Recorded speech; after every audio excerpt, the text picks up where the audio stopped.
C'est à mon tour de vous guider dans le jardin de la géométrie.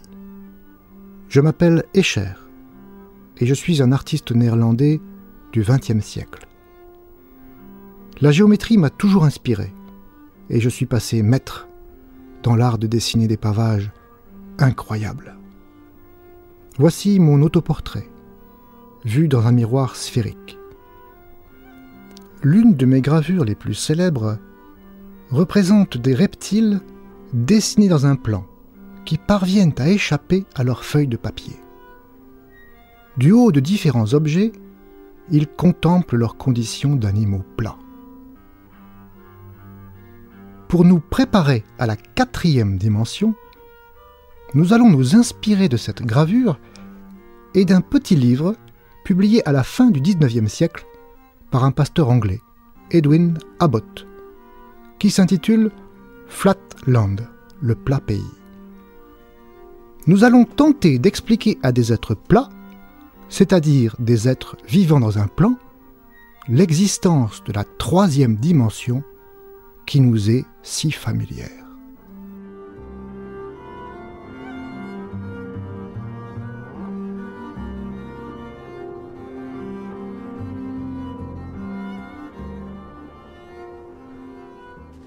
Imaginons donc que l'un de ces lézards parvienne à échapper à sa pauvre condition plate et monte sur un promontoire pour observer son monde.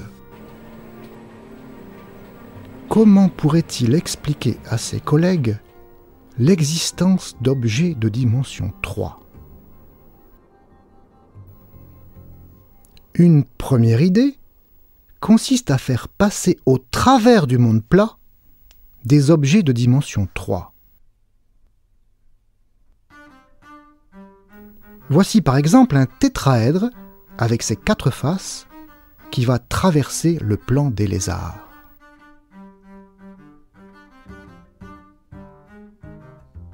Les animaux plats voient un triangle vert qui apparaît soudainement et qui diminue progressivement. Ils ne voient que ceci, puisque leurs sens ne leur permettent pas d'avoir conscience de quoi que ce soit d'extérieur au plan. Chaque fois que les reptiles voient ces polygones verts, qui apparaissent, se déforment puis disparaissent, ils peuvent imaginer la forme qui traverse le plan. Pour bien comprendre qu'il n'est pas très facile d'appréhender la forme d'un objet géométrique à partir de ses coupes suivant un plan, essayez de deviner ce qui est en train de traverser le plan. Un tétraèdre.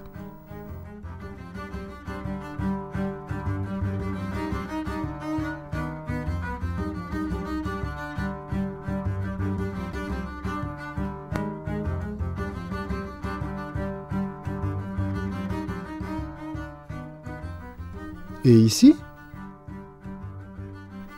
c'est un cube. Bien sûr, il faut bien comprendre que ces reptiles plats n'ont pas la même vision que nous. Ils ne voient ces polygones verts que par la tranche, et il leur faut développer une vision dans la profondeur pour pouvoir en apprécier la forme. Et maintenant ?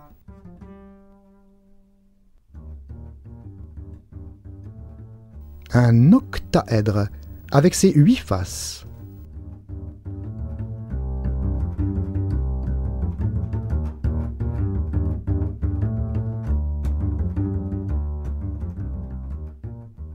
Et un icosaèdre, un solide à 20 faces.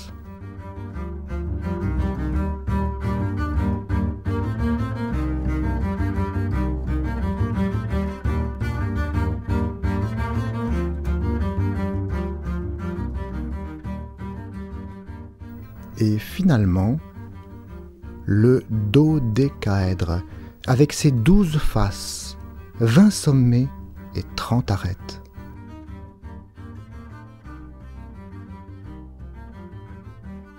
Maintenant, nous allons voir les sections, et seulement les sections, et vous devrez deviner le polyèdre qui se cache.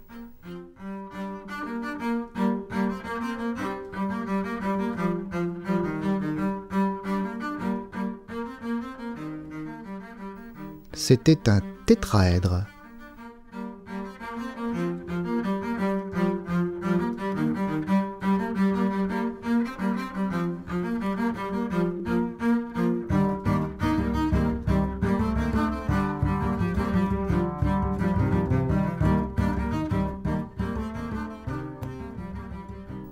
C'était un cube.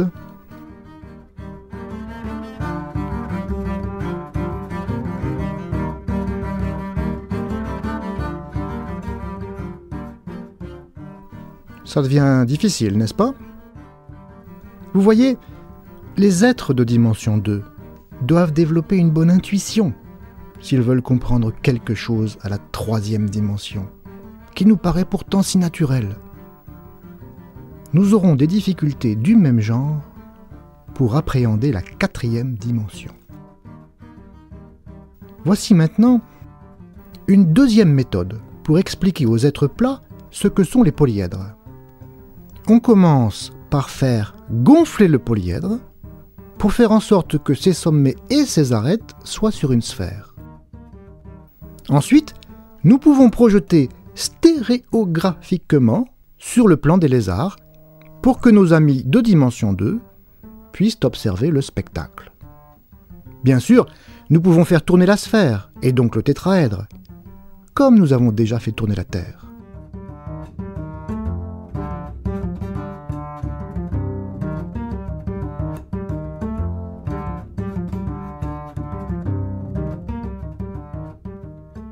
Observons le cube et profitez-en pour compter ses sommets, ses arêtes et ses faces.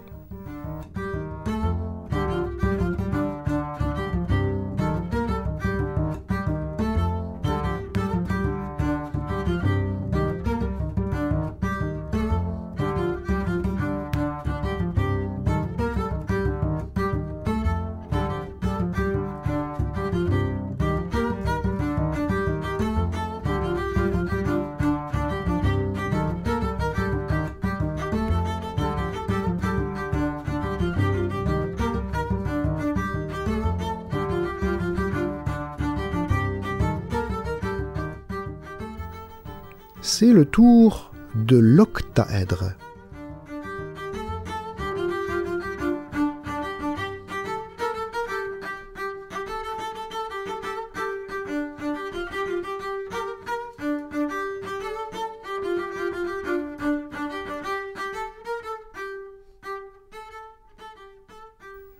On voit bien les 8 faces colorées.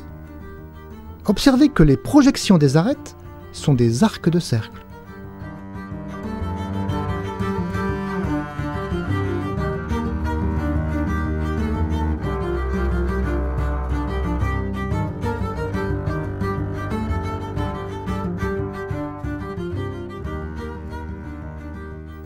Maintenant, l'icosaèdre.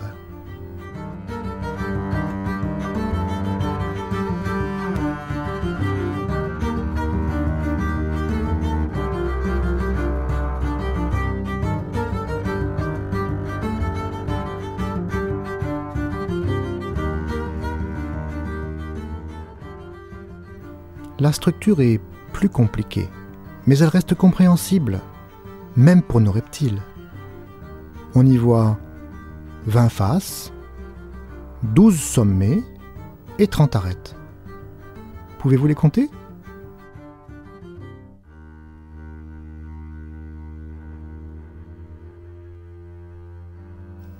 On termine par le dodécaèdre, un bijou de la géométrie.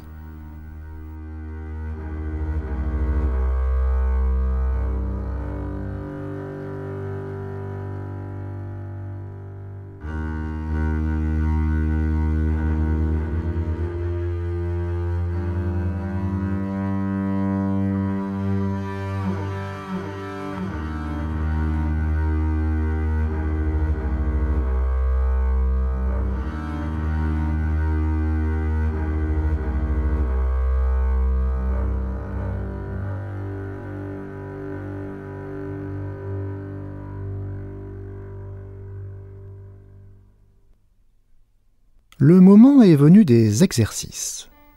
Plaçons-nous en dimension 2 et essayons de reconnaître les polyèdres d'après leur projection stéréographique. Facile, n'est-ce pas? On voit 4 faces, 6 arêtes, 4 sommets. C'est un tétraèdre.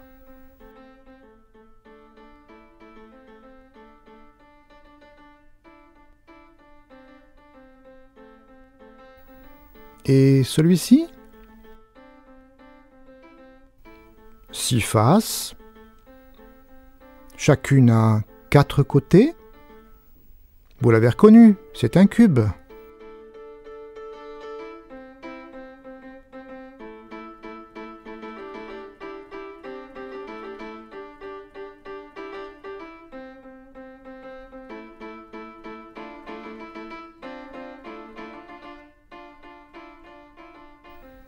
Plus compliqué, n'est-ce pas? Les faces sont des triangles. Par chaque sommet, on voit 5 arêtes qui partent. Il y a beaucoup de faces, peut-être 20. C'est un icosaèdre. Bravo.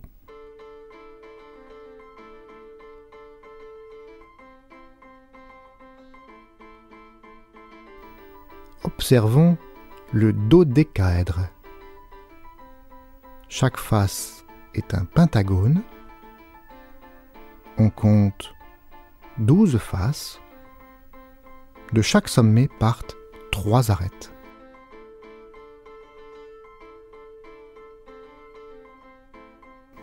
Ces 5 solides fascinent depuis toujours les géomètres. Les philosophes grecs leur attribuaient une signification mystique, en les rattachant aux éléments fondamentaux qui constituent le monde. On les appelle d'ailleurs les solides de Platon. Nous sommes d'accord. Ce n'est pas facile de se faire une intuition de la 3e dimension quand on est plat. Plusieurs méthodes sont possibles, et la projection stéréographique est bien utile pour y voir quelque chose.